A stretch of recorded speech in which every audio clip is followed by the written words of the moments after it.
মধুচক্রর বাড়িতে তৃণমূলের পতাকা, বুঝতে পারলেন?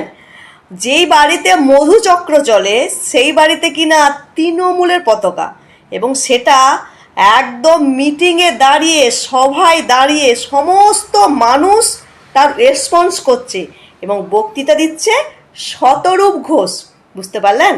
একবার ভিডিওটা না শুনলে না আপনাদের তৃপ্তি হবে না। মধুচক্রর বাড়িতে কিনা তৃণমূলের পতাকা, কি অবস্থা, শুনে নিন। এই বাড়িটা দেখতে পাচ্ছেন, এই গোলাপি রঙের বাড়িটা, এখানে কি হয়? কি হয় এখানে? শুনতে পাচ্ছি না, জোরে বলুন।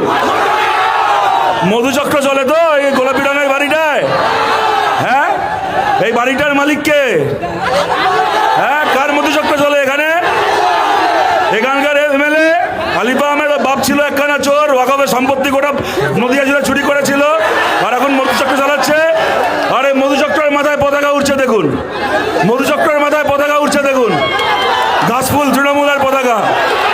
বাংলার যত মধুচক্র আছে, যত চুরি করা হয় পঞ্চায়েত দপ্তরগুলো আছে, বাংলার যত ধর্ষকের বাড়ির ঠিকানা, সবের মাথায় এরকম তৃণমূলের পতাকা ওড়ে। বামপন্থীদেরকে চেতান, এই সব কটা তৃণমূলের পতাকা উড়িয়ে চলা বাংলার মধুচক্র আর লুটের কারখানা মাটিতে মিশিয়ে দেওয়া হবে, মাটিতে মিশিয়ে দেওয়া